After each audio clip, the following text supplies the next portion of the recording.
तो दोस्तों रशिया की तरफ से निर्माण किया हुआ सुखोई Su-57 फाइटर एयरक्राफ्ट असल में रशिया के पहला 5th जनरेशन के फाइटर एयरक्राफ्ट है। एयरक्राफ्ट 2 के फर्स्ट फ्लाइट साल 2010 में हुआ, तो वहीं पे एयरक्राफ्ट 2 को साल 2020 में कमीशन किया गया। पर दोस्तों ये जो एयरक्राफ्ट है इसे लेकर कई तरीके का सवाल है और बार बार सवाल उठाया जाता है कि ये जो एयरक्राफ्ट है ये प्रॉपर 5th जनरेशन के फाइटर एयरक्राफ्ट है कि नहीं। हालांकि दूसरी तरफ जवाब के रूप में रशिया की तरफ से ये बताया जाता है कि एयरक्राफ्ट 2 को और अधिक एनहांस किया जाएगा। और दोस्तों हाल ही में रशिया की तरफ से जानकारी दिया गया कि सुखोई Su-57 फाइटर एयरक्राफ्ट 2 को अपग्रेड करके 21 अक्टूबर के दिन रशिया की तरफ से सक्सेसफुली इसके फ्लाइट टेस्ट को अंजाम दिया गया और बिना किसी प्रॉब्लम के ये एयरक्राफ्ट अपने पहला फ्लाइट टेस्ट को संपूर्ण किया। दोस्तों आज के इस वीडियो में आप लोगों को बताऊंगा कि रशिया की तरफ से जिन एयरक्राफ्टों के फ्लाइट टेस्ट किया गया है या फिर कहे तो जो सुखोई Su-57 फाइटर एयरक्राफ्टों को अपग्रेड किया गया है ये असल में किस किस तरीके से एनहांस किया गया है और जो नया एयरक्राफ्ट है इसमें किस तरीके के इंप्रूवमेंट लाया गया है। तो डिटेल में जानने के लिए वीडियो के आखिर तक बने रहिए और चैनल को सब्सक्राइब और वीडियो को लाइक जरूर कीजिए। दोस्तों हाल ही में रशिया के रोस्टैक कॉर्पोरेशन की तरफ से जानकारी दिया गया है कि यूनाइटेड एयरक्राफ्ट कॉर्पोरेशन जो कि रोस्टैक का ही हिस्सा है उसके द्वारा रशिया का पहला 5th जनरेशन के स्टेल्थ फाइटर सुखोई Su-57 को अपग्रेड किया गया है और अपग्रेडेड ये एयरक्राफ्ट अक्टूबर 21 के दिन मॉस्को के नजदीक स्थित Gromov Aviation Test Institute range से अपना पहला उड़ान भरा।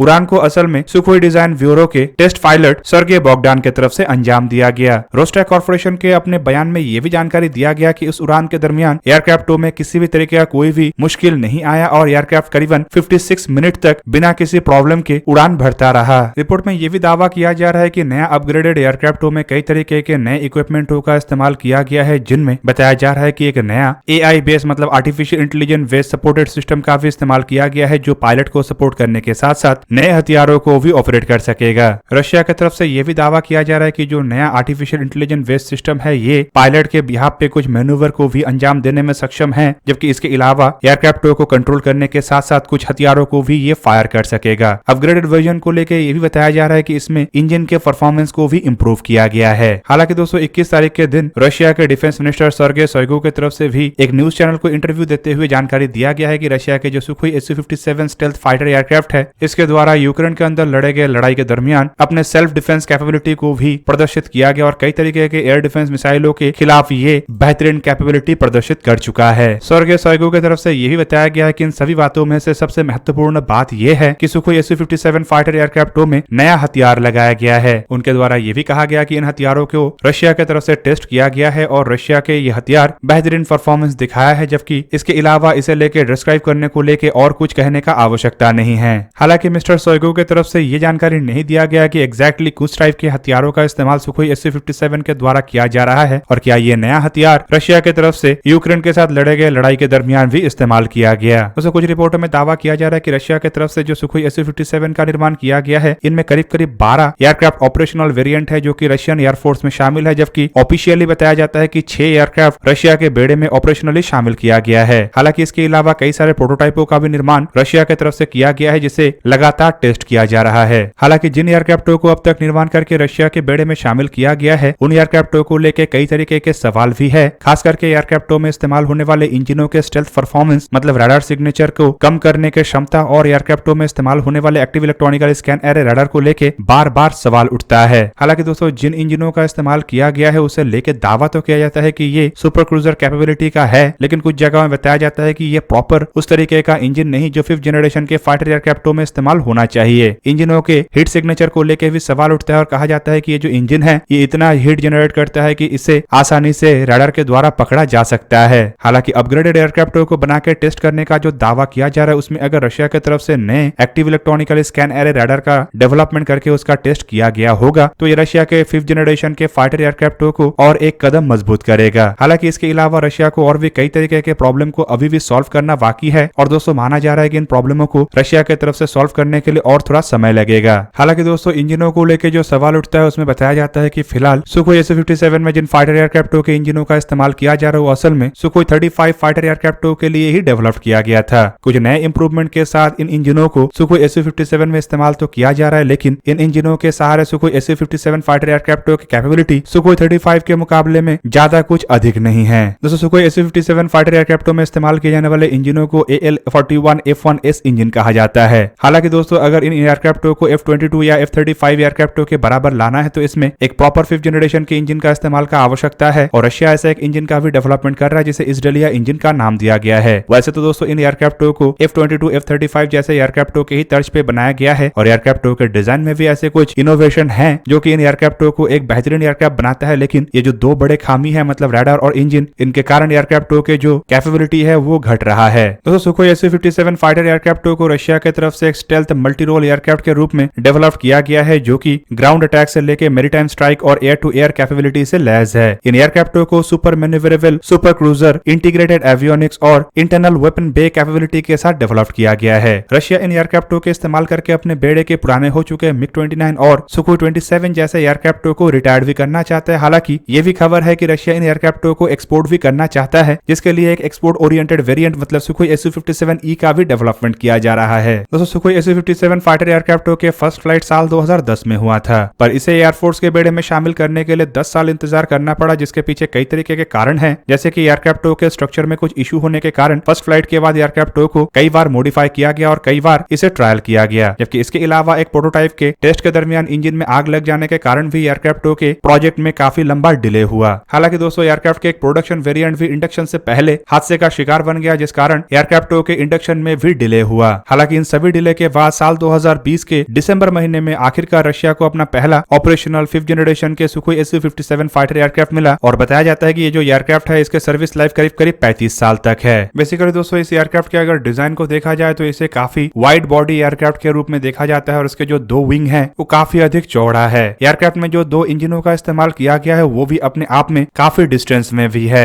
तो सुखोई Su-57 फाइटर एयरक्राफ्टों के बारे में हम अगर और थोड़ा विस्तार में जानेंगे तो हमें पता चलेगा कि ये जो एयरक्राफ्ट है इसके डेवलपमेंट का काम 90 के दशक में ही शुरू कर दिया गया था। एयरक्राफ्टों ने अपना पहला उड़ान 29 जनवरी 2010 मतलब आज से करीबन 12 साल पहले भरा था, तो वहीं पे इसे 25 दिसंबर 2020 में इंट्रोड्यूस किया गया। दोस्तों ये एयरक्राफ्ट असल में भारी वजन के दो इंजन वाले स्टेल्थ मल्टी रोल एयरक्राफ्ट है, जिसके प्रोडक्शन वेरिएंटों को जहाँ पे सुखोई Su-57 कहा जाता है तो वहीं पे इसके टेस्ट वेरिएंटों को T-50 या PAK-FA कहा जाता है। बेसिकली अगर देखा जाए तो एयरक्राफ्टों के डिजाइन डेवलपमेंट का काम सुखोई डिजाइन ब्यूरो की तरफ से जहाँ पे किया गया है, तो वहीं पे एयरक्राफ्टों के निर्माण का काम अमूर एयरक्राफ्ट प्लांट में हो रहा है। एयरक्राफ्टों के अगर स्पेसिफिकेशन को देखें तो इसे फ्लाई करने के लिए एक क्रू मेंबर का जहाँ पे आवश्यकता होता है, तो वहीं पे एयरक्राफ्ट की लंबाई करीबन 20.1 मीटर मतलब 65 फीट 11 इंच है। एयरक्राफ्ट की चौड़ाई 14.1 मीटर मतलब 46 फीट 3 इंच है, तो वहीं पे इसका हाइट 4.6 मीटर मतलब 15 फीट 1 इंच है। एयरक्राफ्ट के विंग एरिया करीबन 78.8 मीटर स्क्वायर मतलब 848 स्क्वायर फीट के आसपास है, तो वहीं पे इसके एम्प्टी वेट 18,000 किलोग्राम है। एयरक्राफ्ट के gross weight normal takeoff weight के साथ 25,000 किलोग्राम है, तो वहीं पे इसके फुल लोड के साथ ग्रॉस वेट 29,270 किलोग्राम होता है और एयरक्राफ्ट के मैक्सिमम टेक ऑफ वेट करीब 35,000 किलोग्राम है। एयरक्राफ्ट में करीबन 10,300 किलोग्राम के इंटरनल फ्यूल कैरी का कैपेसिटी है, जबकि इसमें इंजन के रूप में दो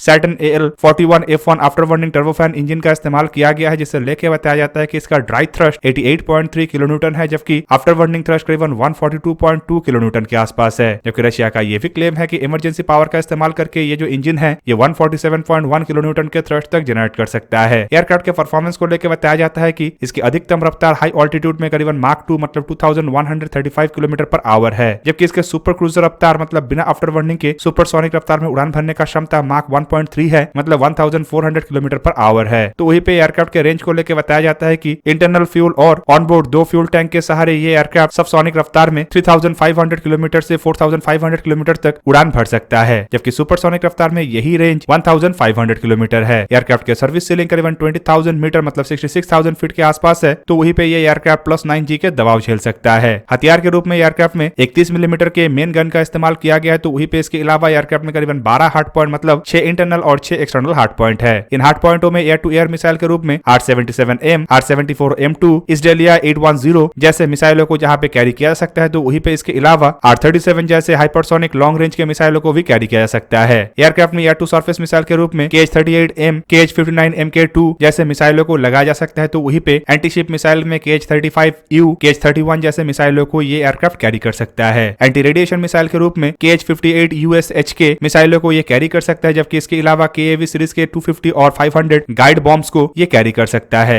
एंटी टैंक के लिए ये 500 किलोग्राम के क्लस्टर म्यूनिशन और एक्टिव होमिंग्स बॉम्ब को कैरी कर सकता है। एवियोनिक्स के रूप में एयरक्राफ्ट में SH-121 multi functional integrated radio electronic system का इस्तेमाल किया गया है, जबकि इसके अलावा इसमें 400 किलोमीटर रेंज वाले बाइकल राडार का इस्तेमाल किया गया है, जो कि 60 टारगेटों को ट्रैक और 16 टारगेटों को एंगेज कर सकता है। राडार के ग्रुप में इसमें N036101 frontal X band active electronically scan array radar N036B101 check X band active electronically radar for internal angular cover N036L101 start L1 array for IFF system इस्तेमाल किया गया है, जबकि इसके अलावा इसमें L402 Himalayas electronic counter measure suite का भी इस्तेमाल किया गया है। 101 KS अलॉट इलेक्ट्रो ऑप्टिकल टारगेटिंग सिस्टम के अलावा इसमें laser designator, infrared counter measure system, infrared search and tracking system, ultraviolet missile approach warning system, target pod, thermal imaging for low altitude flying and night flying capability का भी इस्तेमाल किया गया है। कुल मिलाकर दोस्तों एयरक्राफ्ट 2 में बेहतरीन एवियोनिक्स का तो इस्तेमाल किया गया है, लेकिन अभी भी एयरक्राफ्ट 2 में कई बदलाव का आवश्यकता है और रशिया अब धीरे धीरे करके ये बदलाव कर रहा है। तो दोस्तों ये था आज का वीडियो। अगर आपको वीडियो अच्छा लगा तो लाइक कीजिए और मेरे चैनल को सब्सक्राइब कीजिए और साथ में बना हुआ बेल आइकन को भी प्रेस कर दीजिए ताकि आप मेरा वीडियो देख पाए सबसे पहले। जय हिंद।